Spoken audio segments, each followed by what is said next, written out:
Hey, what's up, Unbroken Nation? So, how do you deal with this guilt that you feel associated with the possibility of feeling selfish about holding true to your boundaries when it comes to family and friends?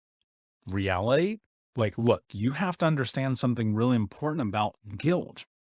It's typically in association with things that you have done in your life that have led you to this place in which you understand guilt as a precursor for showing up for yourself. Now, I know that sounds very complicated, but the simplified way of explaining this is that when we are young, this is ingrained, like this is embedded, like this feeling of guilt or shame about putting ourselves first, like is so deeply, it's probably so incredibly profoundly embedded that even this isn't going to be that helpful to you until you understand something really, really, really important. And that is you cannot be guilty for putting yourself first. Because if you don't put yourself first, how can you ever take care of other people? The reason you feel guilty for putting yourself first, for holding up boundaries with family and friends, is because the entirety of your life has been depicted and understood within the capacity of if I put myself second, then other people will care about me. Or narrative two, if I don't put myself first, if I don't be quote unquote selfish, then I will be safe, right? Meaning when we're young, we're put in these precarious situations.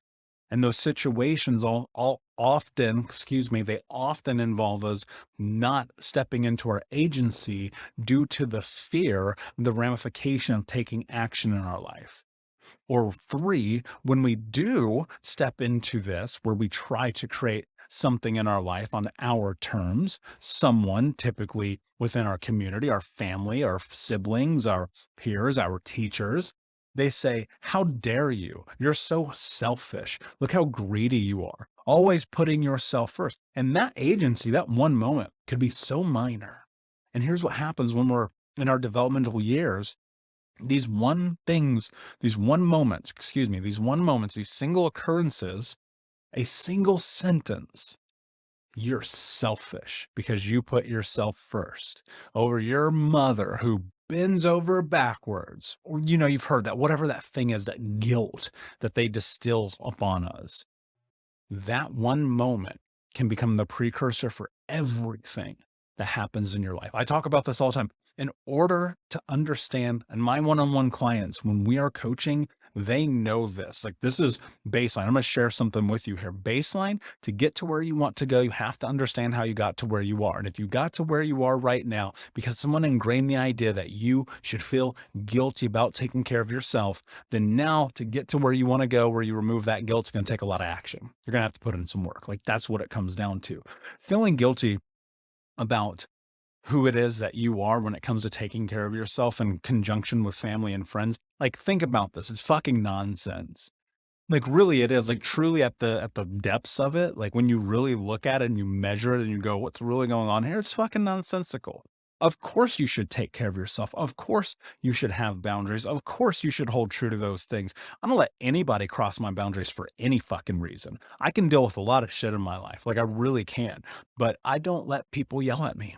If you yelled at me right now in anger, frustration, and I can be a frustrating person. I get that. I'm super stubborn. I'm super driven. I'm 100 miles an hour kind of person. Like people get frustrated with me. Fine, get frustrated. You yell at me. Oh my God, I will never talk to you again.